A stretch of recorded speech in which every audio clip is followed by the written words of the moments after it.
ഞാൻ Bijoyas Nair, former officer, food corporation of India. Current അഫയേഴ്സിന്റെ പുതിയൊരു വീഡിയോയിലേക്ക് സ്വാഗതം. ആദ്യത്തെ ന്യൂസ് എന്ന് പറയുന്നത് logjam ends parliament to debate constitution എന്ന് പറയുന്ന ഒരു ന്യൂസ് ആണ്. നമുക്കറിയാം പാർലമെന്റിന്റെ വിന്റർ സെഷൻ നടന്നുകൊണ്ടിരിക്കുകയാണ്. ഈ വർഷത്തെ ലാസ്റ്റ് സെഷനാണ് വിന്റർ സെഷൻ.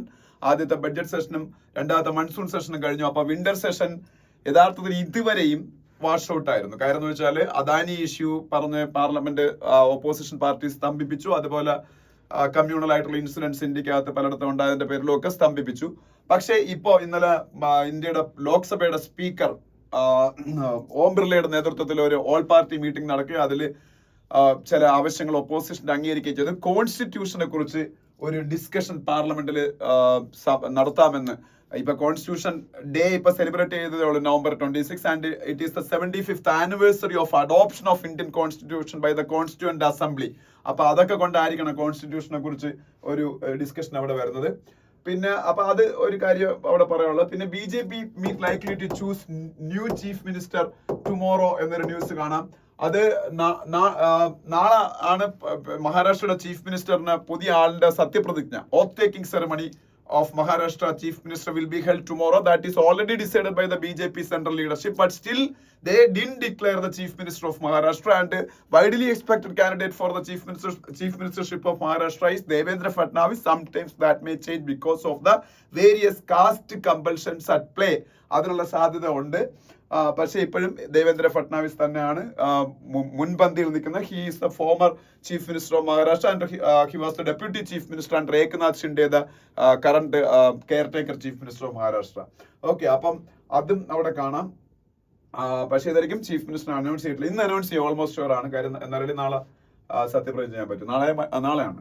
പിന്നീട് protesters march into Bangladesh mission in Agartala. ബംഗ്ലാദേശും ഇന്ത്യയും തമ്മിലുള്ള ബന്ധം കൂടുതൽ സ്ട്രെയിൻഡ് ആവുന്ന റിലേഷൻഷിപ്പ് ആഫ്റ്റർ ദ ഔട്ട്സർ of Sheikh Hasina from the prime ministership of Bangladesh.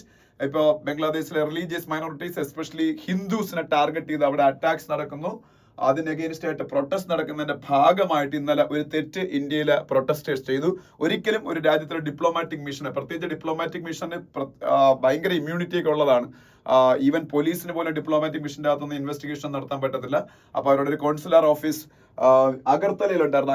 Agartala is the capital of Tripura. അത് നിങ്ങൾക്ക് അറിയാം, നോർത്ത് ഈസ്റ്റേൺ സ്റ്റേറ്റ് ആയ ത്രിപുരയുടെ ക്യാപിറ്റലാണ് അഗർത്തല. അവിടെ ഈ പ്രൊട്ടസ്റ്റേഴ്സ് അതിനകത്തേക്ക് ഇടിച്ചു കയറുകയും ബംഗ്ലാദേശിന്റെ ഫ്ലാഗ് അവിടെ നിന്ന് എടുത്ത് മാറ്റിയൊക്കെ ചെയ്തു. അപ്പൊ അതൊക്കെ തെറ്റാണ്. പിന്നെ Delhi curbs will be eased after fall in air pollution. Supreme court ഡൽഹിയിൽ ഇപ്പോ GRAP graded response action plan 4 ആണ്. അത് ഏറ്റവും സിവിയർ ആയിട്ടുള്ള ഇഷ്യൂ ഉണ്ടാകുമ്പോഴാണ് GRAP 4 ഇൻട്രൊഡ്യൂസ് ചെയ്യുന്ന ഗ്രേഡഡ് റെസ്പോൺസ് ആക്ഷൻ പ്ലാൻ 4. അത് എടുത്ത് മാറ്റണം എന്നുണ്ടെങ്കിൽ എയർ ക്വാളിറ്റി ഇംപ്രൂവ് ചെയ്താൽ മാത്രമേ മാറ്റുള്ളൂ എന്നാണ് സുപ്രീം കോർട്ട് പറഞ്ഞേക്കുന്നത്. അപ്പൊ അത്രയാണ് ഫ്രണ്ട് പേജിൽ.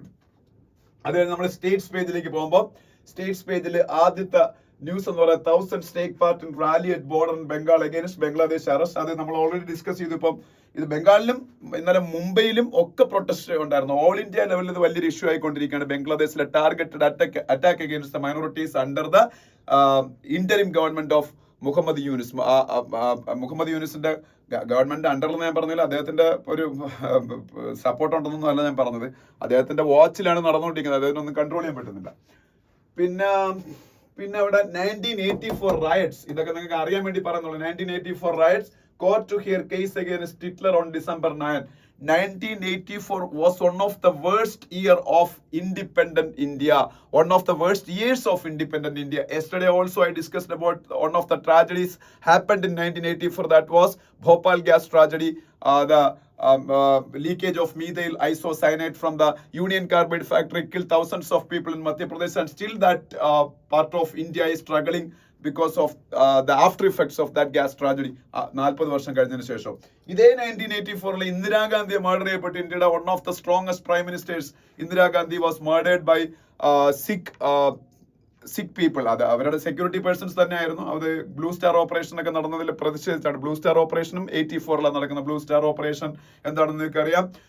സിഖുകാരുടെ ഏറ്റവും വലിയ ഗുരുദ്വാരയും ഏറ്റവും വലിയ ആരാധനാ കേന്ദ്രവുമായ ഗോൾഡൻ ടെമ്പിളിൽ ഒളിച്ചിരുന്ന സിഖ് ടെററിസ്റ്റുകളെ പുറത്താക്കാൻ വേണ്ടിയിട്ട് അല്ലെങ്കിൽ കൊല്ലാൻ വേണ്ടിയിട്ട് നടത്തിയ ഓപ്പറേഷനാണ് ബ്ലൂ സ്റ്റാർ ഓപ്പറേഷൻ. അതിനുശേഷം ഇന്ദിരാഗാന്ധി കൊല്ലപ്പെടുന്നു. ഇത് 84 അത് ഈ സിഖുകാർ ചെയ്തതായതുകൊണ്ട് സിഖുകാർക്ക് എഗെയിൻസ്റ്റ് ആയിട്ട് ഡൽഹിയിൽ ഒരു റയറ്റ് തന്നെ സംഘടിപ്പിച്ചു. More than 2000 innocent Sikh people were killed in that riot, and that was led by some Congress leaders. അതിൽ ഒരാളാണ് ഈ ജഗദീഷ് ടിറ്റ്ലർ എന്ന് പറയുന്നത്. അയാളെ വേറെ ഒന്നും പഠിക്കണ്ട. ഇതെല്ലാം ഇന്ത്യയിൽ സംഭവിച്ച 84-ലാണ്. ഒരുപക്ഷെ ഇന്ത്യയിലെ ഏറ്റവും മോശം ഇൻഡിപെൻഡന്റ് ഇന്ത്യയിലെ വർഷം 84 ആയിരുന്നു. പിന്നെ അവിടെ വേറെ ജാർഖണ്ഡിലെ ചീഫ് മിനിസ്റ്റർ ഹേമന്ത് സോറൻ വീണ്ടും അധികാരമേറ്റതിനു ശേഷം അതുമായിട്ട് ബന്ധപ്പെട്ട കുറച്ച് കാര്യങ്ങളുണ്ട്. ഇവിടെ ഒരു കാര്യം, ahead of mega event next month UP declares Mahakumbh area as new district. എനിക്കൊരു വലിയ ആഗ്രഹമുണ്ട് ഈ കുംഭമേള 12 ഇയേഴ്സിൽ, മഹാകുംഭമേള 12 ഇയേഴ്സിൽ ഒരിക്കൽ നടക്കുന്ന, അല്ല കുംഭമേള ഇടയ്ക്കിടയ്ക്ക് നടക്കാറുണ്ട്. മഹാകുംഭമേള 12 ഇയേഴ്സിൽ ഒരുപക്ഷെ ലോകത്ത് ഏറ്റവും കൂടുതൽ പിൽഗ്രിംസ് ഒരു സ്ഥലത്ത് അസംബിൾ ചെയ്യുന്ന അവിടെ ആയിരിക്കും. 40 കോടിയോളം പിൽഗ്രിംസ് മഹാകുംഭമേളയ്ക്ക് വരുന്ന പറഞ്ഞു. അവിടെ 5 സ്റ്റാർ ഫെസിലിറ്റീസ് ഉള്ള ടെന്റുകളും ഒക്കെ സെറ്റ് ചെയ്ത് ഇക്കോ ഫ്രണ്ട്ലി ആയിട്ടാണ് ഇപ്രാവശ്യം ഇത് സംഘടിപ്പിക്കാൻ പോണ. പ്രയാഗ്രാജിലാണ്, ഉത്തർപ്രദേശിലെ പ്രയാഗ്രാജ് എന്ന് പറഞ്ഞ ഡിസ്ട്രിക്ട് ഉണ്ട്, അവിടെയാണ് പ്രയാഗ്രാജ് അവിടെയാണ് നടക്കുന്നത്. അപ്പം ഈ തൽക്കാലത്തേക്ക് ഈ നല്ല രീതിയിൽ സുഗമമായിട്ട് സംഘടിപ്പിക്കാൻ വേണ്ടി ഈ മഹാകുംഭ് മേള നടക്കുന്ന ഈ ഏരിയയെ ഒരു ഡിസ്ട്രിക്റ്റ് ആയിട്ട് പ്രഖ്യാപിച്ചിരിക്കുകയാണ് ഉത്തർപ്രദേശിലെ യോഗി ആദിത്യനാഥ് ഗവൺമെന്റ്. കഴിഞ്ഞ തവണ മഹാകുംഭമേള നടന്നപ്പോൾ എന്റെ ബ്രദറിലൊക്കെ അവിടെ വിസിറ്റ് ചെയ്തായിരുന്നു. ഇത് ഭയങ്കര ഒരു സംഭവമാണ്. അപ്പോൾ അത് അവിടെ നിന്ന് കാണാൻ പോകുന്ന ഒരു ആഗ്രഹമുണ്ട്. നടക്കുമെന്ന് അറിഞ്ഞൂടെ, നെക്സ്റ്റ് മന്തിലാണ്, നടക്കാൻ സാധ്യതയില്ല. ഇനി അടുത്തൊരു മഹാകുംഭമേള വരുമ്പോൾ നമ്മൾ ജീവിച്ചിരിക്കുന്നു അറിഞ്ഞൂടെ. 12 ഇയേഴ്സ് ഇനിയും കഴിയണം. അപ്പൊ 12 വർഷത്തിലൊരിക്കലാണ് നടക്കുന്നത്. ഓക്കെ, പിന്നീട് താഴോട്ട് വരുമ്പം വേറെ ഒന്നുമില്ല, ഇത്രയേ ഉള്ളൂ ഈ പേജിൽ. അതിനടുത്ത പേജില് രേവന്ത് റെഡ്ഡി കുറെ ഇനാഗുറേഷൻസ് ഒക്കെ നടത്തിയാണ്. തെലങ്കാനയുടെ ചീഫ് മിനിസ്റ്ററാണ് രേവന്ത് റെഡ്ഡി. പിന്നെ നമ്മളുടെ ഇന്റർനാഷണൽ ഷട്ടിൽ പ്ലെയർ, ഇന്ത്യ ജന്മം കൊടുത്ത ഏറ്റവും വലിയ ഷട്ടിൽ പ്ലേയേഴ്സിൽ ഒരാളായ PV സിന്ധു കല്യാണം കഴിക്കാൻ പോകുന്നൊരു ന്യൂസ് കാണാം. അത് ഞാൻ വെറുതെ പറഞ്ഞാണ്, നിങ്ങൾക്കൊരു അക്കാഡമിക് പോയിന്റ് ഓഫ് വ്യൂവിൽ അത് വലിയ കാര്യമൊന്നുമില്ല, ഞാൻ ജസ്റ്റ് പറഞ്ഞേ ഉള്ളൂ. ഓക്കെ, പിന്നെ നമ്മളുടെ first editorial A wake up call എന്ന് പറയുന്ന എഡിറ്റോറിയൽ. ഇന്ത്യയുടെ GDP ഗ്രോത്ത് റേറ്റ് കുറഞ്ഞതിനെ കുറിച്ചാണ്. ഇന്ത്യയുടെ GDP ഗ്രോത്ത് റേറ്റ് എല്ലാവരും പ്രതീക്ഷിച്ചതിനേക്കാളും കുറഞ്ഞു. എല്ലാവരും കരുതിയിരുന്നു ഒന്ന് കുറച്ച് കുറയുമെന്ന്.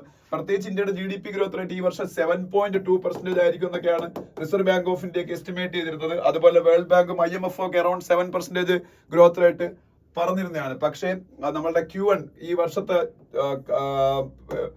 ഏപ്രിൽ മെയ് ജൂൺ, അതാണ് Q1 എന്ന് പറയുന്നത്. ആ Q1 ഇന്ത്യയുടെ GDP ഗ്രോത്ത് റേറ്റ് 6.7% ആയിരുന്നു. പിന്നീട് ഇപ്പൊ Q2 വന്നപ്പോഴത്തേക്ക് അത് 5.4% ആയിട്ട് വീണ്ടും കുറഞ്ഞു. ഇത് പക്ഷേ പൊതുവെ എല്ലാവരും കരുതിയിരുന്നത് ഒരു 6.2, 6.5% റേറ്റിലൊക്കെ നിൽക്കുമെന്നാണ് Q2 ഗ്രോത്ത് റേറ്റ്. പക്ഷേ Q2 പ്രതീക്ഷിച്ചതിനേക്കാളും കുറഞ്ഞു എന്നുള്ളതാണ് ഇതിലെ ഏറ്റവും വലിയ ഒരു അലാമിംഗ് ആയിട്ടുള്ള ഒരു സിറ്റുവേഷൻ എന്ന് പറയുന്നത്. അതുപോലെ ഗ്രോസ് വാല്യൂ ആഡഡ് GVA അതും 5.6% ആയിട്ട് കുറഞ്ഞു. അത് കഴിഞ്ഞ ക്വാർട്ടറിനെ അപേക്ഷിച്ച് കുറവാണ്. അപ്പോ കഴിഞ്ഞ വർഷത്തെ GDP ഗ്രോത്ത് റേറ്റ് അറൌണ്ട് 8.2% ആയിരുന്നു. കഴിഞ്ഞ വർഷത്തെയാണ് ഞാൻ പറഞ്ഞത്, കഴിഞ്ഞ ക്വാർട്ടറിലല്ല, കഴിഞ്ഞ ഫിനാൻഷ്യൽ ഇയറില. അപ്പോ ഈ ഒരു 8.2% അച്ചീവ് ചെയ്തില്ലെങ്കിലും ഒരു 7% പ്ലസ് ഗ്രോത്ത് റേറ്റ് എല്ലാവരും എക്സ്പെക്ട് ചെയ്തു. But it is very difficult to attain that growth rate because now we have only 2 more quarters, Q3 and Q4. But Q3 and Q4 will perform better because of the fact that Government of India decided to spend more on CapEx. CapEx means capital expenditure. If you take the example of last financial year also, India's GDP growth was mainly due to the CapEx of Government of India. Capital expenditure of Government of India. പക്ഷേ ഈ Q1 എന്താണ് സംഭവിച്ചെന്ന് അറിയാമോ? Q1 capex government of ഇന്ത്യക്ക് വലുതായിട്ട് ചെയ്യാൻ പറ്റില്ല. Capex എന്ന് പറഞ്ഞാൽ ക്യാപിറ്റൽ എക്സ്പെൻഡിച്ചർ, ഇൻഫ്രാസ്ട്രക്ചർ മേഖലയിൽ ഗവൺമെന്റ് മുടക്കുന്ന പണത്തിനാണ് ഗവൺമെന്റ് ക്യാപെക്സ് എന്ന് പറഞ്ഞാൽ. പ്രൈവറ്റ് മേഖലയിലും ക്യാപെക്സ് ഉണ്ട്, പ്രൈവറ്റ് ഇൻഡസ്ട്രീസും ക്യാപിറ്റൽ എക്സ്പെൻഡിച്ചർ ഒരുപാട് ചെയ്യാറുണ്ട്. അപ്പം ഈ Q1 ഒക്കെ സംഭവിച്ച കാര്യം എന്ന് വെച്ചാൽ ക്യാപെക്സ് ചെയ്യാൻ പറ്റുന്ന കാര്യം ഗവൺമെന്റിന് because of the general election. there were model code of conduct by ECA, Election Commission of India. മാതൃകാ പെരുമാറ്റച്ചട്ടം. ഈ മാതൃകാ പെരുമാറ്റച്ചട്ടം നിലവിലുള്ളപ്പോൾ ഗവൺമെന്റിന് ഒരുപാട് കാര്യങ്ങൾ ചെയ്യാൻ പറ്റത്തില്ല, പല ഡെവലപ്മെന്റൽ പ്രോജക്റ്റുകളും നടപ്പാക്കാൻ പറ്റത്തില്ല. അപ്പൊ അത് Q1 ഗ്രോത്ത് റേറ്റിനെ ബാധിച്ചു. Q1 ഈ ഇലക്ഷൻ നടന്നത്, മെയ്യിൽ ആണ് ഇലക്ഷൻ നടന്നത്. ഇനി Q2 ഇലക്ഷൻ കഴിഞ്ഞു. പിന്നെ ആ Q2 എന്ത് സംഭവിച്ചെന്ന് വെച്ചാല് മെയിൻലി മൺസൂൺ, എക്സ്റ്റെൻഡഡ് മൺസൂൺ ആയിരുന്നു. അതായത് ഇന്ത്യയിലെ പല ഭാഗങ്ങളിലും എറാറ്റിക് ആയിട്ടുള്ള മൺസൂൺ ഉണ്ടായി, ഫ്ലഡ് ഉണ്ടായി. ഇതൊക്കെ ഇന്ത്യയിലെ പല ഇൻഡസ്ട്രിയൽ സെക്ടറിനെ ബാധിച്ചു, എസ്പെഷ്യലി കൺസ്ട്രക്ഷൻ സെക്ടർ പോലുള്ള സെക്ടേഴ്സിനെയൊക്കെ ബാധിച്ചു. പക്ഷെ ബെറ്റർ ദാൻ എക്സ്പെക്ടഡ് മൺസൂൺ കിട്ടിയത് കൊണ്ട് തന്നെ ഇന്ത്യയിൽ ഇപ്രാവശ്യത്തെ അഗ്രികൾച്ചർ പ്രൊഡക്ഷൻ ബമ്പർ പ്രൊഡക്ഷൻ ആയിരിക്കും എന്നാണ് പൊതുവെ കരുതപ്പെടുന്നത്. ഇത് റൂറൽ എക്കോണമിയെ ബൂസ്റ്റ് ചെയ്യാൻ സാധ്യതയുണ്ട്. റൂറൽ എക്കോണമി ബൂസ്റ്റ് ചെയ്യപ്പെട്ടാൽ അത് ഇന്ത്യയുടെ ടോട്ടൽ കൺസംപ്ഷൻ കൂട്ടാൻ സാധ്യതയുണ്ട്. അങ്ങനെയാകുമ്പോൾ Q3ലും Q4ലും ഒക്കെ എക്കണോമിക് എക്സ്പാൻഷൻ ഉണ്ടാവാൻ സാധ്യതയുണ്ടെന്നാണ് എക്കണോമിസ്റ്റുകൾ വിലയിരുത്തുന്നതും ഇന്ത്യയുടെ ഫിനാൻസ് മിനിസ്ട്രി പറയുന്നത്. പിന്നെ ഇന്ത്യയിലെ അർബൻ മേഖലയിലും കുറെ ഇഷ്യൂസ് ഉണ്ട്. അർബൻ മേഖലയിലെ കൺസംപ്ഷൻ കുറയുന്നു. അത് ഇന്ത്യയുടെ GDP ഗ്രോത്ത് റേറ്റിനെ നല്ല രീതിയിൽ ബാധിച്ചിട്ടുണ്ട്. പക്ഷേ ഗവൺമെന്റ് ഓഫ് ഇന്ത്യ പറയുന്നത് ഇതൊന്നും വലിയ പ്രശ്നമല്ല, ഇതൊക്കെ താൽക്കാലികമായിട്ടുള്ള സൈക്ലിക്കൽ ആയിട്ടുള്ള പ്രതിഭാസമാണ്, ഉടനെ തന്നെ ബെറ്റർ ആവുമെന്നാണ്. അങ്ങനെ ഗവൺമെന്റ് ആ ഒരു ഒപ്റ്റിമിസ്റ്റ് ഇരിക്കുകയാണ്. പക്ഷെ ആ ഒപ്റ്റിമിസം പൂർണ്ണമായിട്ടും ശരിയായിക്കൊള്ളണമെന്നില്ല. അതുകൊണ്ട് ഗവൺമെന്റും റിസർവ് ബാങ്ക് ഓഫ് ഇന്ത്യക്ക് എത്രയും പെട്ടെന്ന് കറക്റ്റീവ് മെഷേഴ്സ് എടുക്കണമെന്നാണ് ഈ ഒരു ഇതിൽ പറയുന്നത്. അതിൽ റിസർവ് ബാങ്ക് ഓഫ് ഇന്ത്യ എല്ലാവരും എക്സ്പെക്ട് ചെയ്യുന്ന കാര്യം, ഈ December 6 MPC മീറ്റിംഗ് ഉണ്ട്. MPC means monetary policy committee. Monetary policy committee reserve bank of ഇന്ത്യയുടെ monetary policy reserve bank of ഇന്ത്യയാണ് റിലീസ് ചെയ്യുന്നത്. അതിനുവേണ്ടി ആ മോണിറ്ററി പോളിസി ഉണ്ടാക്കാനുള്ളതാണ് മോണിറ്ററി പോളിസി കമ്മിറ്റി. അതിൽ ഇൻഫ്ലേഷൻ ഇപ്പം കൂടുതലായതുകൊണ്ട് reserve bank of India monetary പോളിസിയിൽ റിപ്പോ റേറ്റ് ഉയർത്തി വെച്ചേക്കാണ്. ഇൻഫ്ലേഷൻ കൂടുതലാണ്. ഇൻഫ്ലേഷൻ 6% നിൽക്കണം, പക്ഷേ ഇപ്പൊ 6.2% ആണ്. പക്ഷേ ഇപ്പൊ എല്ലാവരും കൂടെ RBIയുടെ മുകളിൽ പ്രഷർ ചെയ്യാണ്. ഇൻഫ്ലേഷൻ മാത്രം നോക്കിക്കൊണ്ടിരുന്ന ഗ്രോത്ത് സ്ലോ ആവും. അതുകൊണ്ട് ലോ കോസ്റ്റിൽ ലോ ഇൻട്രസ്റ്റിൽ ആൾക്കാർക്ക് ലോണൊക്കെ കിട്ടണമെന്നുണ്ടെങ്കിൽ ഈ റിപ്പോ റേറ്റ് കുറച്ചേ പറ്റുള്ളൂ. പക്ഷെ RBI കറണ്ട് സിറ്റുവേഷനിൽ റിപ്പോ റേറ്റ് കുറയ്ക്കാൻ സാധ്യതയില്ല. പക്ഷേ ലിക്വിഡിറ്റി കുറച്ചുകൂടെ കൂട്ടാൻ പറ്റുള്ള മെഷേഴ്സ് ഒക്കെ എടുക്കാനേ സാധ്യതയുള്ളതെന്നൊക്കെയാണ് ഈ എഡിറ്റോറിയൽ പറയുന്നത്. മെയിൻലി ഇന്ത്യയുടെ GDP ഗ്രോത്ത് റേറ്റ് കുറഞ്ഞു. പക്ഷെ എന്നിരുന്നാലും ഗവൺമെന്റ് അതിനെക്കുറിച്ച് വളരെ കൺസേൺഡ് അല്ല. കാര്യം Q3ലും Q4ലും ഒക്കെ ഇനി ക്യാപെക്സ് ഗവൺമെന്റ് ഇപ്പൊ കൂട്ടിയിട്ടുണ്ട്. അതിന്റെ ഇമ്പാക്ട് ഉണ്ടാവുന്നു. പിന്നെ ഈ മൺസൂൺ നല്ല രീതിയിൽ കിട്ടിയതുകൊണ്ട് റൂറൽ മേഖലയിൽ നല്ല ഈ അഗ്രികൾച്ചർ പ്രൊഡക്ഷൻ ഒക്കെ കൂടുമ്പോഴത്തേക്ക് അതിൽ നിന്നുള്ള ഒരു ഇമ്പാക്ട് റൂറൽ മേഖലയിൽ ഉണ്ടാവുന്നു. അങ്ങനെ കൺസംപ്ഷൻ മൊത്തത്തിൽ കൂടുന്നൊക്കെ ഒരു വിശ്വാസത്തിൽ അവരിയ്ക്കുന്നു. അപ്പൊ എന്തായാലും അതാണ് editorial. Second editorial new crimes old tools എന്ന് പറഞ്ഞ എഡിറ്റോറിയലാണ്. ന്യൂ ക്രൈംസ് ഓൾഡ് ടൂൾസ് എന്ന് പറഞ്ഞ എഡിറ്റോറിയൽ ഇപ്പം ഒഡീഷയുടെ ക്യാപിറ്റല് ഭുവനേശ്വറില് നടന്ന DGP's കോൺഫറൻസിനെ കുറിച്ചാണ്. ആ DGP's കോൺഫറൻസ് നടത്തിയത് ആരെന്ന് ഞാൻ പറഞ്ഞു, ഇന്റലിജൻസ് ബ്യൂറോ ആണ്. IBയുടെ നേതൃത്വത്തിലാണ്. ഞാൻ കഴിഞ്ഞ ദിവസം പറഞ്ഞാണ്. IB അണ്ടർ ഹോം മിനിസ്ട്രി ആയതുകൊണ്ട് Amit Shah is the responsible person for conducting such kind of meetings because he is the minister of home. IB comes under the home ministry അല്ലേ? അപ്പോ ആ DGP കോൺഫറൻസ് അവിടെ നടന്നപ്പോൾ ഇന്ത്യയുടെ പ്രധാനമന്ത്രി നരേന്ദ്രമോദി ആ മീറ്റിങ്ങിനെ അഡ്രസ് ചെയ്ത് സംസാരിച്ചപ്പോൾ അദ്ദേഹം മെയിൻലി ഈ പുതിയ രീതിയിലുള്ള ഡിജിറ്റൽ ക്രൈംസിനെ കുറിച്ചാണ് അദ്ദേഹം സംസാരിച്ചത്. ഒപ്പം തന്നെ ഡീപ് ഫേക്കിനെ കുറിച്ചും സംസാരിച്ചു. ഡിജിറ്റൽ ക്രൈംസ് എന്ന് പറയുമ്പോൾ ആക്ച്വലി എഡിറ്റോറിയൽ വളരെ സിമ്പിൾ ആണ്. ഞാനത് ഇതിൽ എക്സ്പ്ലെയിൻ ചെയ്യാനൊന്നുമില്ല.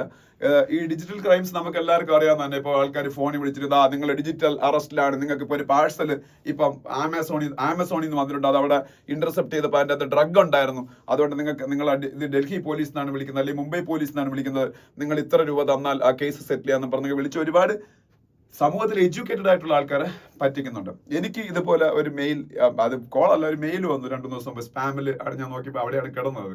അപ്പം ആ മെയിലിന്റെ കണ്ടന്റ് എന്താണെന്ന് ഞാൻ പറയുന്നില്ല. അതൊരു ഇതുപോലെ പോലീസിൽ നിന്നാണ് പറഞ്ഞാൽ വന്നത്. ഇതുപോലെ ഒരുപാട് നിങ്ങളുടെ ലോൺ എല്ലാം സെറ്റിൽ ചെയ്ത് തരാം, അതിന് വേണ്ടിയിട്ട് എന്തോ ചെറിയൊരു എമൗണ്ട് അവർ കൊടുത്താൽ ബാക്കി ഫുൾ എമൗണ്ട് അവർ ചെയ്യും, നിങ്ങൾക്ക് എന്തോ ബമ്പർ പ്രൈസ് അടിച്ചു, ഇങ്ങനെയൊക്കെ പറഞ്ഞ് ഒരുപാട് സ്കാംസ്റ്റേഴ്സ് നമ്മൾ വിളിക്കാറുണ്ട്. അപ്പം ഇപ്പം ഇതിന് എഗെയിൻസ്റ്റ് ആയിട്ട് എന്തൊക്കെ ചെയ്യാൻ പറ്റും എന്നുള്ള കാര്യങ്ങളൊക്കെ ഇതിൽ ചെറുതായിട്ട് പറയുന്നുണ്ട്. ഒന്നാമത്തെ കാര്യം, നമ്മൾ ഇതുമായിട്ട് ബന്ധപ്പെട്ട agencies, police agencies, cyber security agencies, ഇവരൊക്കെ പ്രിപ്പയർഡ് ആണ്, അല്ലെങ്കിൽ അണ്ടർ പ്രിപ്പയർഡ് ആണ് to combat these kinds of designs of such criminals. അപ്പം ഇവര് എത്രയും പെട്ടെന്ന് അവരുടെ സെക്യൂരിറ്റി അപ്പാരറ്റസ് എന്താ ചെയ്യണം, സ്ട്രെങ്തൻ ചെയ്യണം.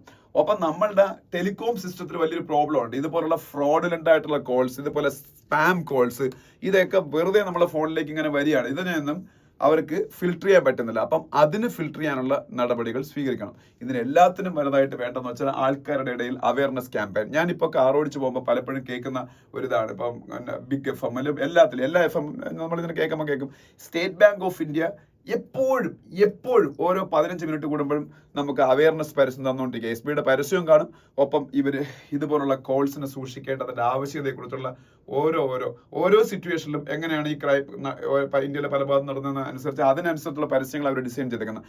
ഇത്തരത്തില് ഇന്ത്യയിലെ ബാങ്കുകളും അതുപോലെ ഫിനാൻഷ്യൽ ഇൻസ്റ്റിറ്റ്യൂഷൻസും പോലീസ് ഏജൻസീസും ഗവൺമെന്റ് ഓഫ് ഇന്ത്യയുടെ പബ്ലിക് റിലേഷൻസ് ഡിപ്പാർട്ട്മെന്റും ഒക്കെ അവയർനെസ് ക്യാമ്പയിൻ കൊടുത്തുകൊണ്ടിരുന്നാൽ ആൾക്കാർ ഇത്തരത്തിലുള്ള കോൾസ് ഒക്കെ വരുമ്പോൾ ഒന്ന് ചിന്തിക്കും. അപ്പം അതും ഒരു വലിയ മാർഗമാണ്.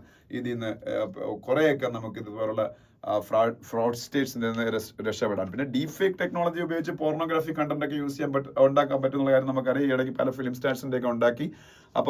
പക്ഷെ അതിനെക്കുറിച്ച് ആൾക്കാർ ഇപ്പൊ കുറെ കൂടി അവെയർ ആയതുകൊണ്ട് ആദ്യം പറഞ്ഞ കാര്യത്തിന് അപേക്ഷിച്ച് നോക്കുമ്പോൾ അതുമായിട്ട് ബന്ധപ്പെട്ട ത്രെട്ട് കുറവാണെന്നാണ് ഈ എഡിറ്റോറിയലിന്റെ അവസാനം പറഞ്ഞേക്കുന്നത്. ഓക്കെ, ഇത് രണ്ടുമാണ് ഇന്നത്തെ ഹിന്ദുവിലെ എഡിറ്റോറിയൽസ്. ഓക്കെ, പിന്നെ ഇന്നത്തെ ഹിന്ദുവിലെ മൊത്തം ആർട്ടിക്കിൾസും ഈ എഡിറ്റോറിയൽ പേജിലെ ആർട്ടിക്കിൾസും ഓപ്പോസിറ്റ് എഡിറ്റോറിയൽ പേജിലെ ആർട്ടിക്കിൾസും എല്ലാം പേഴ്സൺസ് വിത്ത് ഡിസബിലിറ്റീസിന്റെ റൈറ്റ്സിനെ കുറിച്ചാണ്. പേഴ്സൺസ് വിത്ത് ഡിസബിലിറ്റീസിന്റെ റൈറ്റ്സിനെ കുറിച്ച് ഇന്ന് ഈ ആർട്ടിക്കിൾസ് എല്ലാം വരാനുള്ള റീസൺ ഉണ്ട്. ഇന്ന് international day for persons with disabilities ആണ്. December 3, ഇന്ന് December 3 അല്ലേ? December 3 എന്ന് പറഞ്ഞാൽ international day for persons with disabilities ആണ്. ഓക്കെ, അപ്പം അതുകൊണ്ട് ഇത്തരത്തിലുള്ള ആർട്ടിക്കിൾസ് ഇന്ന് ഹിന്ദുവിൽ 3-4 എണ്ണം ഉണ്ട്. അതെല്ലാം കൂടെ നമുക്ക് ഡിസ്കസ് ചെയ്തെടുക്കാനുള്ള സമയമൊന്നുമില്ല. എന്നാലും നമുക്ക് ഈ ഒരു ആർട്ടിക്കിൾ ഒന്ന് ജസ്റ്റ് ഒന്ന് നോക്കാം. ഈ ഒരു ആർട്ടിക്കിളില് മെയിൻലി ഇന്ത്യയിൽ ഇപ്പൊ ഇങ്ങനെ നിലവിലൊരു ആക്ട് ഉണ്ട്. അത് വളരെ സൂപ്പർ ആക്ട് ആണ്. പക്ഷെ അതിന്റെ ഇംപ്ലിമെന്റേഷനിലെ കുറച്ച് പോരായ്മകളെ കുറിച്ചാണ്. RPWD ആക്ട് എന്ന് പറയാം. RPWD ആക്ട് ഇത് 2016 ഇന്ത്യയിൽ നിലവിൽ വന്നാണ്. RPWD ആക്ട് എന്ന് പറഞ്ഞാൽ expansion right of persons with disabilities act 2016 എന്നാണ്. Rights of persons with disabilities act 2016. ഈ ആക്ട് ഈ RPWD ആക്ട് 2016 നിലവിൽ വരുന്നു. അത് പാസ്സാക്കുന്നു. ഇത് നിലവിൽ വരുന്നത് April 19, 2017 ഇന്ത്യയിൽ ഈ നിയമം April 19, 2017 നിലവിൽ വരുന്നു. ആക്ട് പാർലമെന്റിൽ 2016 പാസ്സാവുന്നു. Rights of persons with disabilities act അല്ലെങ്കിൽ RPWD ആക്ട് 2017 April 19 നിലവിൽ വരുന്നു. ഇതിനൊക്കെ ഇങ്ങനെ ഇത്രയും പ്രാധാന്യം കൊടുത്ത് ഇങ്ങനെ ഒരു നിയമം ഇന്ത്യയിൽ നിലവിൽ വരാൻ കാര്യമുണ്ട്. ഇത് സോഷ്യൽ ജസ്റ്റിസിന്റെ ഭാഗമായിട്ടാണ്. ആക്ച്വലി ഈ പേഴ്സൺസ് വിത്ത് ഡിസബിലിറ്റീസിന്റെ കാര്യങ്ങൾ ഡീൽ ചെയ്യുന്ന മിനിസ്ട്രിയുടെ പേര് പോലും ministry of social justice and welfare എന്നാണ്. അതിന്റെ അണ്ടറിലാണ് SC കമ്മ്യൂണിറ്റീസിന്റെ കാര്യങ്ങളും പേഴ്സൺസ് വിത്ത് ഡിസബിലിറ്റീസ്, നമ്മളിപ്പോ ദിവ്യാംഗ് എന്ന് വിളിക്കുന്ന കമ്മ്യൂണിറ്റീസിന്റെ കാര്യങ്ങളും എല്ലാം വരുന്നത്. അപ്പം ഇതൊരു സോഷ്യൽ ജസ്റ്റിസിന്റെ ഒരു പ്രധാനപ്പെട്ട കാര്യമാണ്. ഇതുപോലുള്ള മാർജിനലൈസ്ഡ് സെക്ഷൻസിന്റെ പ്രൊട്ടക്ഷൻ എന്ന് പറയുന്നത്, അല്ലെങ്കിൽ ഡിസ്അഡ്വാൻറ്റേജ്ഡ് സെക്ഷൻസിന്റെ പ്രൊട്ടക്ഷൻ എന്ന് പറയുന്നത്. അപ്പൊ ഇന്ത്യയിൽ 2.21% ആൾക്കാർ, ഇന്ത്യയുടെ മൊത്തം പോപ്പുലേഷന്റെ 2.21% ആൾക്കാർ പേഴ്സൺസ് വിത്ത് ഡിസബിലിറ്റീസ് ആണെന്നാണ് 2011 സെൻസസ് പറയുന്നത്. പക്ഷെ തെറ്റാണെന്നാണ് ഇദ്ദേഹം പറയുന്നത്. കാര്യം എന്ന് വെച്ചാല് ഒരു മാത്തമെറ്റിക്കൽ മോഡലിംഗ് ഒക്കെ വെച്ച് നടത്തിയ ഒരു സർവേ അനുസരിച്ച് ഇന്ത്യയിലെ 16% അഡൾട്ട്സിൽ ഏതെങ്കിലും രീതിയിലുള്ള ഡിസബിലിറ്റി എന്ന് പറഞ്ഞാൽ എല്ലാവരും കാലും കൈയും വയ്യാത്തവരാണെന്നല്ല, എന്തെങ്കിലും രീതിയിലുള്ള ഡിസബിലിറ്റീസ് 16% പേരിലുണ്ടെന്ന്. പക്ഷെ അതൊരു എക്സാഗ്രേറ്റഡ് കണക്കാണെന്ന് എന്റെ വിശ്വാസം. അത്രയൊന്നുമില്ല. വേറൊരിടത്ത് ഞാൻ വായിച്ചത് ഏതാണ്ട് 9% പേരാണ്. അപ്പൊ ഇതിന്റെ രണ്ടിന്റെ ഇടയിൽ നിൽക്കുമായിരിക്കും. ചിലപ്പോൾ 8-9% പേർക്കൊക്കെ എന്തെങ്കിലും തരത്തിലുള്ള ഡിസബിലിറ്റീസ് കാണും. പക്ഷെ റെക്കോർഡ് ചെയ്യപ്പെട്ടേക്കുന്ന സെൻസസിൽ 2.21% ആണ് ആൾക്കാർക്ക് ഡിസബിലിറ്റീസ് ഉണ്ടെന്ന്. ഇങ്ങനെ 2.21% ആൾക്കാർക്ക് ഡിസബിലിറ്റി ഉണ്ടെങ്കിൽ പോലും അത് വലിയൊരു നമ്പറാണ്. അവർക്ക് നമ്മൾ എല്ലാ രീതിയിലുള്ള റൈറ്റ്സും പ്രൊവൈഡ് ചെയ്യണ്ടേ? നമ്മളെപ്പോലുള്ള എല്ലാ റൈറ്റ്സും അവർക്കും ഉണ്ട്.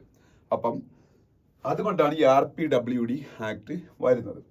അപ്പൊ ഇതിന് മുമ്പായിട്ട് നമ്മളുടെ യുണൈറ്റഡ് നേഷൻസിന്റെ ഒരു ഇതുണ്ട്. United nations convention on the rights of persons with disabilities. അത് October 1, 2007 ആ ഒരു കൺവെൻഷൻ നിലവിൽ വരുന്നത്. United nations convention on the rights of persons with disabilities October 1, 2007. ഇതിന് ഇന്ത്യൻ പാർലമെന്റ് റെക്കഗ്നൈസ് ചെയ്യും. മനസ്സിലായി? ഇതിന് കൺകറൻസ് നമ്മൾ കൊടുക്കുകയാണ്. എന്നിട്ടാണ് അതിന്റെ മോഡലിലാണ് നമ്മൾ ഈ പറഞ്ഞ ആക്ട് ഉണ്ടാക്കുന്നത്. Actually united nations convention on the rights of persons with disabilities മോഡലിലാണ് ഇന്ത്യയിൽ RPWD ആക്ട് ഉണ്ടാക്കിയിരിക്കുന്നതെന്ന് പറഞ്ഞത്. ഇതിനെ റാറ്റിഫൈ ചെയ്യുന്ന നമ്മുടെ ഇന്ത്യ ഗവൺമെന്റ്. ആ റാറ്റിഫിക്കേഷന്റെ ബേസിലാണ് RPWD ആക്ട് നിലവിൽ വരുന്നത്. ഇനി RPWD ആക്ടിൽ ആക്ച്വലി വളരെ മനോഹരമായിട്ടുള്ള ചില പ്രൊവിഷൻസ് ഉണ്ട്. പല ഡെവലപ്ഡ് നേഷൻസിൽ പോലും ഇല്ലാത്ത ഒരു പ്രൊവിഷനാണ് ഇതില്.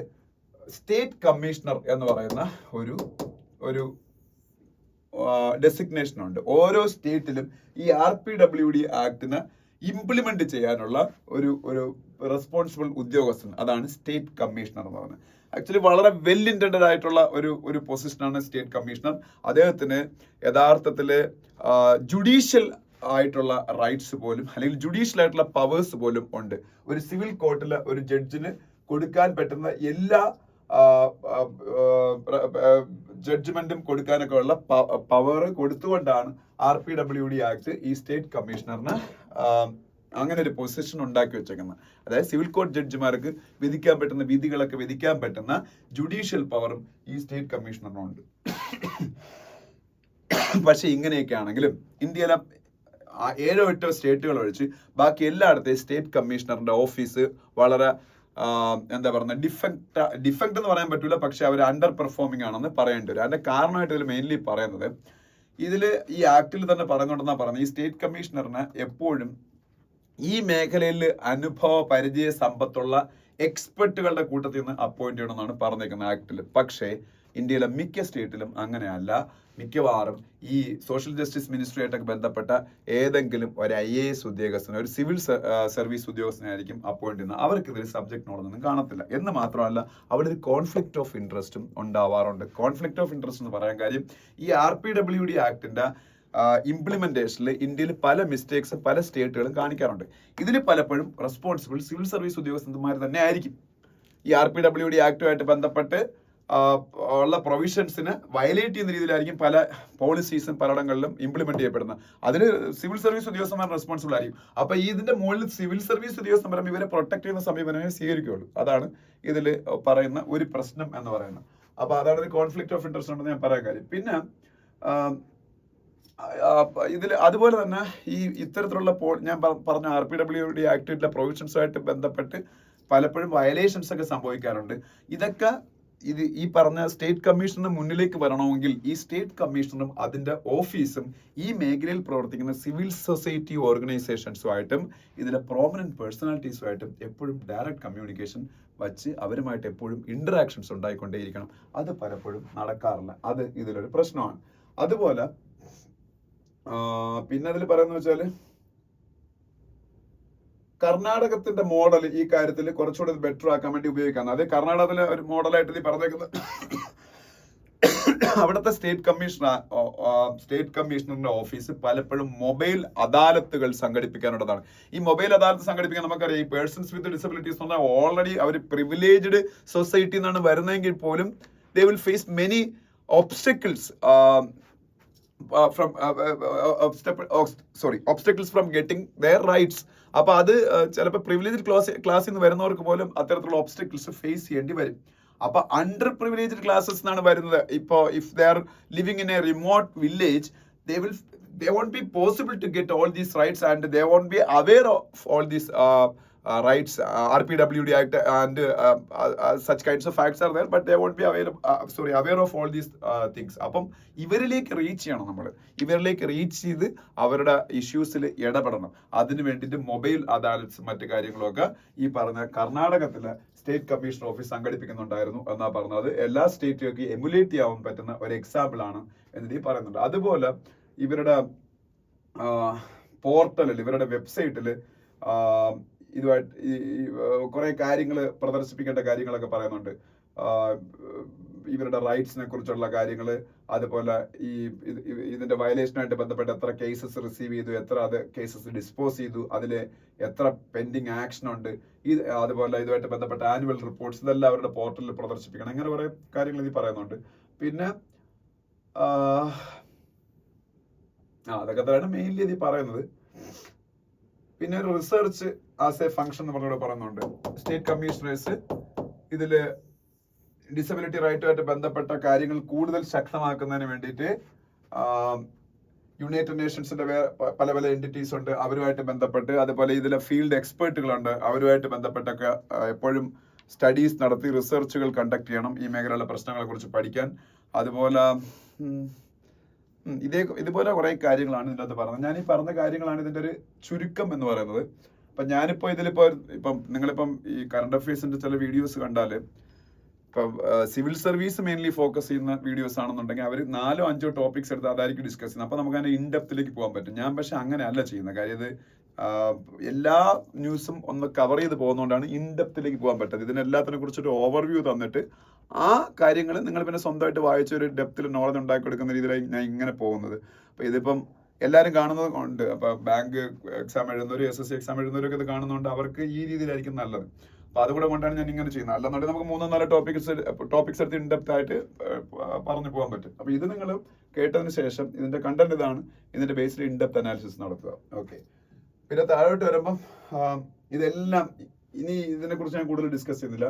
Front line nutrition workers foster disability inclusion എന്ന് പറഞ്ഞാൽ ഇത് ആക്ച്വലി ഹരിയാനയിൽ നടക്കുന്ന ചില കാര്യങ്ങളെ കുറിച്ചാണ്. ഇതിന്റെ കണ്ടന്റ് ഇത്രയേ ഉള്ളൂ. നമ്മൾ ഈ ഡിസബിലിറ്റി ഉണ്ടാവുന്ന അത് മെയിൻലി ന്യൂട്രീഷണൽ ഡെഫിഷ്യൻസി, അത് ഡിസബിലിറ്റിയിലേക്ക് നയിക്കാറുണ്ട്. ഇപ്പം ഡെവലപ്ഡ് നേഷൻസും ഡെവലപ്പിംഗ് നേഷൻസും ലീസ്റ്റ് ഡെവലപ്ഡ് കൺട്രീസും എടുത്തു വയ്ക്കുക. ലീസ്റ്റ് ഡെവലപ്ഡ് കൺട്രീസിലായിരിക്കും ഏറ്റവും കൂടുതൽ പേഴ്സൺസ് വിത്ത് ഡിസബിലിറ്റീസിന്റെ ഒരു ഒക്കറൻസ് ഉണ്ടാവുന്നത്. ഈ ഡെവലപ്പിംഗ് നേഷൻസിലും അതിന്റെ ആ ഒരു പ്രിവാലൻസ് കൂടുതലായിരിക്കും ഈ പേഴ്സൺസ് വിത്ത് ഡിസബിലിറ്റീസിന്റെ.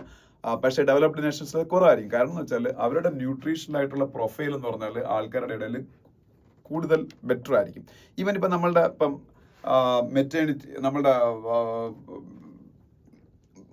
അമ്മമാർ അല്ലെങ്കിൽ അവർ പ്രഗ്നന്റ് ആയിട്ടുള്ള ലേഡീസ്, ലക്ടേറ്റിംഗ് മദേഴ്സ്, ഇവർക്കൊക്കെ പ്രോപ്പർ ആയിട്ടുള്ള ഡയറ്റ് കിട്ടാതിരുന്നാൽ, പ്രോപ്പർ ആയിട്ടുള്ള ഒരു ഡയറ്റ് അല്ല അവർ ഫോളോ ചെയ്യുന്നുണ്ടെങ്കിൽ അവരുടെ കുട്ടികളിൽ ഈ പറഞ്ഞ ന്യൂട്രീഷണൽ ഡെഫിഷ്യൻസി ഉണ്ടാവാൻ സാധ്യതയുണ്ട്.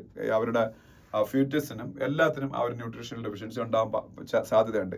അത് ഫ്യൂച്ചറിൽ ആ കുട്ടികളിൽ ഈ പറഞ്ഞ ഡിസബിലിറ്റീസ് ഒക്കെ ഉണ്ടാക്കാൻ സാധ്യതയുണ്ട്. അപ്പം ഇതൊക്കെ എല്ലാവർക്കും അറിയാവുന്ന കാര്യം തന്നെയാണ്. അപ്പം ഇതൊക്കെ മനസ്സിലാക്കിയിട്ട് ഗവൺമെന്റ് ഓഫ് ഇന്ത്യ ഈ പോഷൻ പോലുള്ള സ്കീമുകൾ അംഗൻവാടീസ് വഴി നടത്തുന്നുണ്ട്.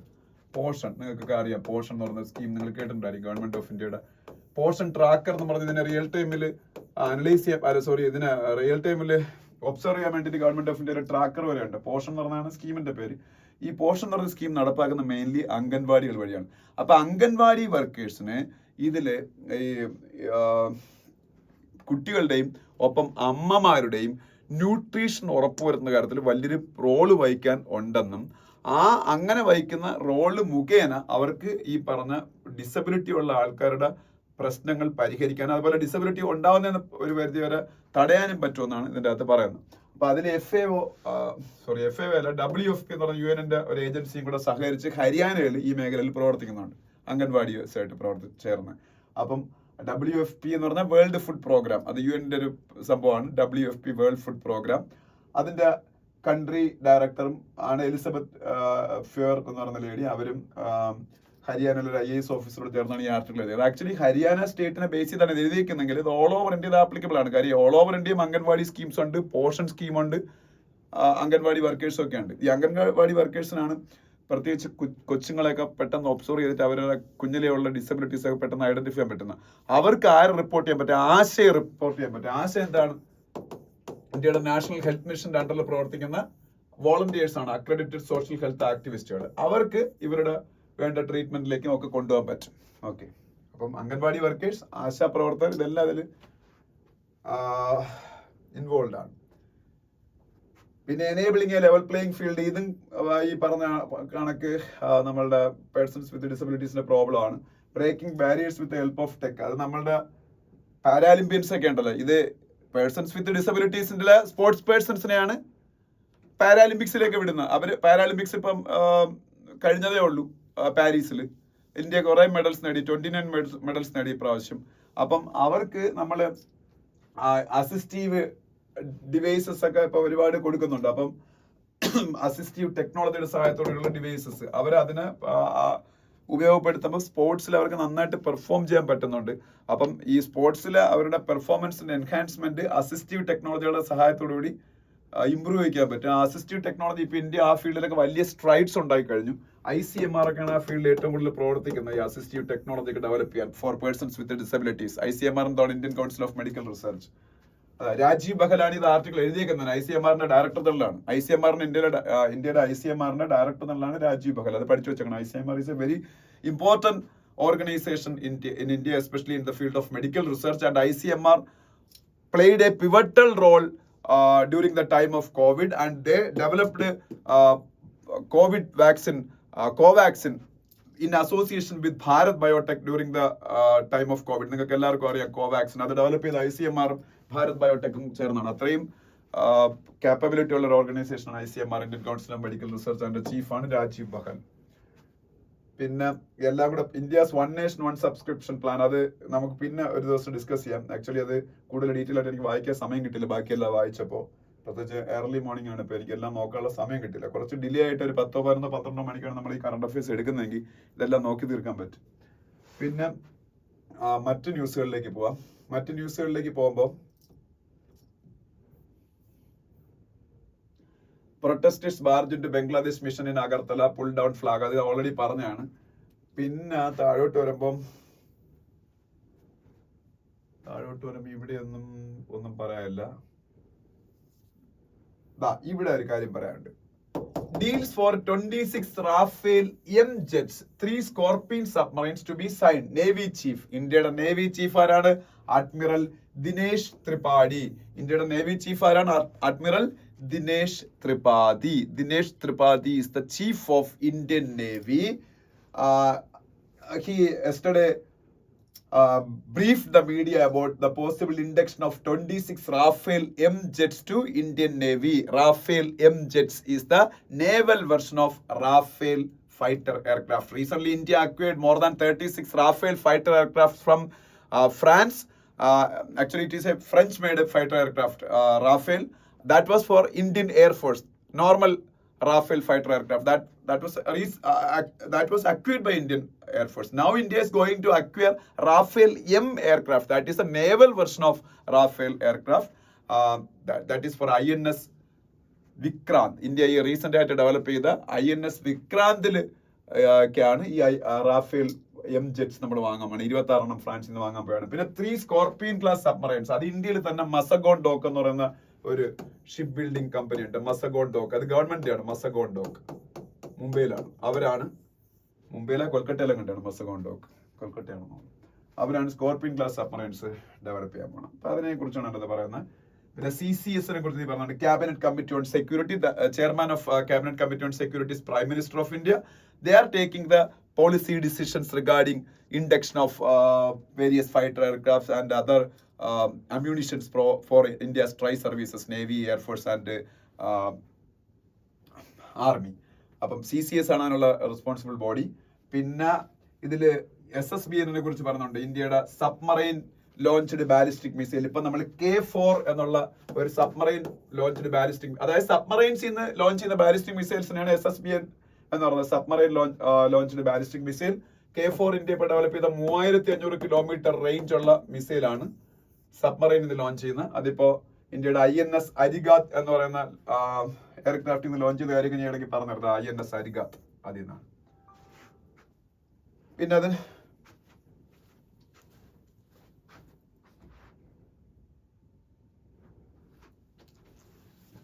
പിന്നെ അതിനടുത്ത പേജിൽ പോകുമ്പോ ഇതിന്റെ അകത്ത് വലുതായിട്ടൊന്നും പറയാനില്ല. ഇത് ഞാൻ പറഞ്ഞില്ല, ഈ പേജ് പൊതുവെ എല്ലാ ദിവസവും ഒന്നുകിൽ പൊളിറ്റിക്സോ അല്ലെ പാർലമെന്റിലെ കാര്യങ്ങളൊക്കെ ആയിരിക്കും.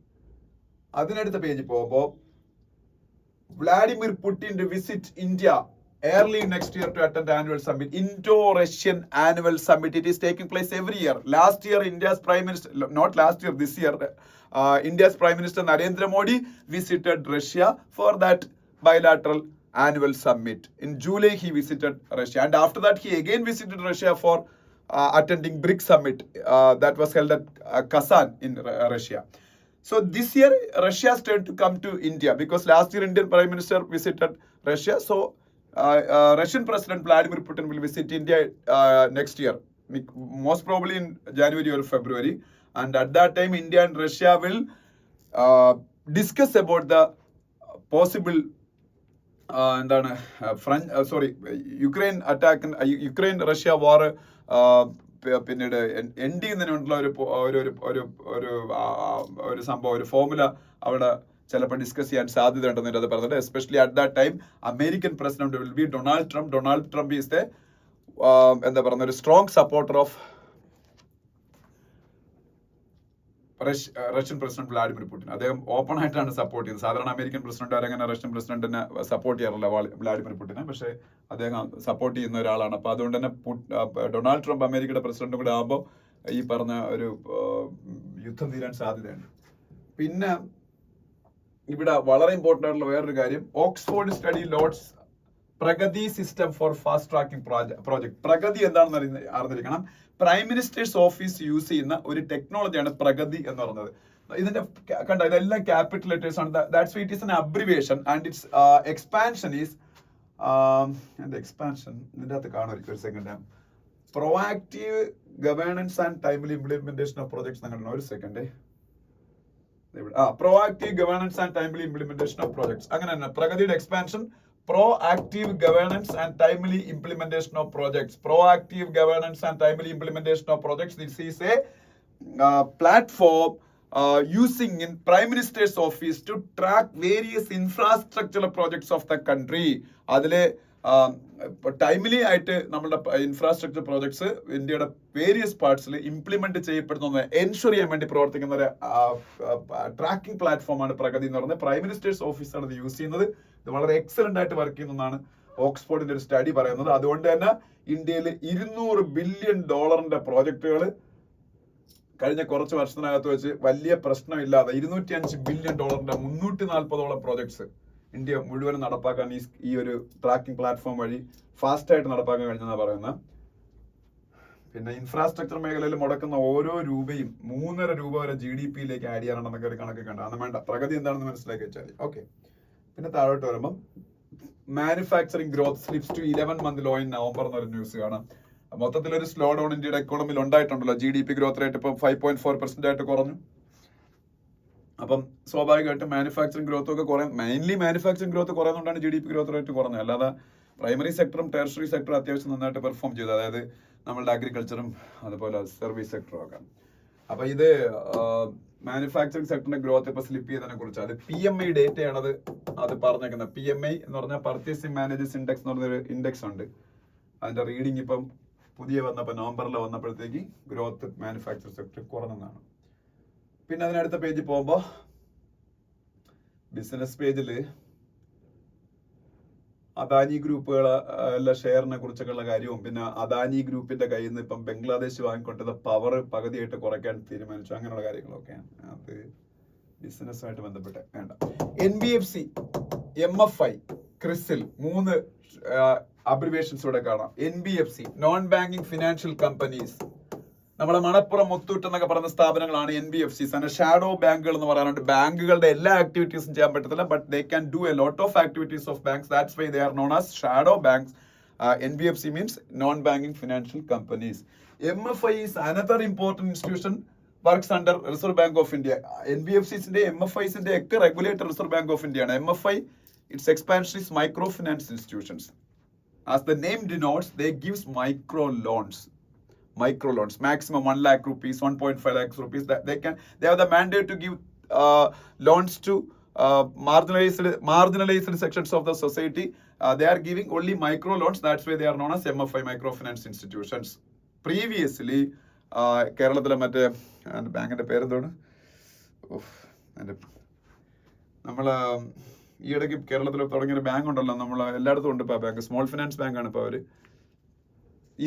ഇസാഫ് previously ഒരു മൈക്രോ ഫിനാൻസ് ഇൻസ്റ്റിറ്റ്യൂഷൻ ആയിരുന്നു. Micro finance institution NBFC all comes under the regulation of Reserve Bank of India. So in an exam, if there is a question like this, who is the regulator of MFI, then answer will be Reserve Bank of India. Who is the regulator of NBFCs? Again the answer will be Reserve Bank of India. Okay. CRISIL എന്ന് പറഞ്ഞാൽ ഒരു credit rating ഏജൻസിയാണ്. ഇന്ത്യയിലെ ഏറ്റവും വലിയൊരു credit rating ഏജൻസിയാണ് CRISIL. Expansion credit rating and information service of India limited. Credit rating and information service of India limited. CRISIL, credit rating and information service of India limited. പിന്നെ world പേജില് നേപ്പാളിന്റെ prime minister KP Sharma Oli China visit ചെയ്യാൻ പോണു. The tradition of Nepal is once a new prime minister is elected in Nepal, he will visit India for the first time. That is the tradition in Nepal, tradition in Bhutan, tradition in Sri Lanka, tradition in Maldives. India's almost all the neighboring countries are following that tradition because of the close friendship with India. But recently Maldives president broke away from that tradition by visiting UAE, Turkey, and China before visiting India. Now, Nepalese Prime Minister KP Sharma Oli is also going to break away from that tradition. But Sri Lankan President, new Sri Lankan President Anurag Kumar Dissanayake already announced that he is going to visit India for the first time because Sri Lanka is a lot dependent on India. Previously, Sri Lanka faced a severe economic crisis and India was the chief donator for Sri Lanka. So they cannot play dirty games with India. That's why Sri Lankan President decided to follow the tradition. And he is going to visit India soon. Okay. പക്ഷേ യവന്മാരൊക്കെ ഇങ്ങനെയാണ് കാണിക്കുന്നത് ഇപ്പം. Okay. പിന്നെ ഗുഗേഷ് ഡിംഗ്ലറൻ പോരാട്ടം നടന്നുകൊണ്ടിരിക്കുന്നു. ഇന്ത്യയുടെ Arjun Erigaisi yellow പോയിന്റിൽ 2800 cross ചെയ്ത കാര്യം ഞാൻ പറഞ്ഞു. ഓൾറെഡി ഹിസ്റ്ററിയിൽ ആകപ്പാടെ 15 chess players 2800 yellow points cross ചെയ്തിട്ടുള്ളൂ. പിന്നെ ഇന്ത്യയുടെ അത് അവാർഡ് കിട്ടിയിട്ടില്ല, കിട്ടുമ്പം പറയാം, അത് വേണ്ട. പിന്നെ ഇത്രയാണോ ഉള്ളത്, വേറെ ഒന്നുമില്ല. ഓക്കെ, ഇന്നത്തെ ഹിന്ദു ന്യൂസ് പേപ്പർ നമ്മൾ ഡിസ്കഷൻ കഴിഞ്ഞിട്ടുണ്ട്.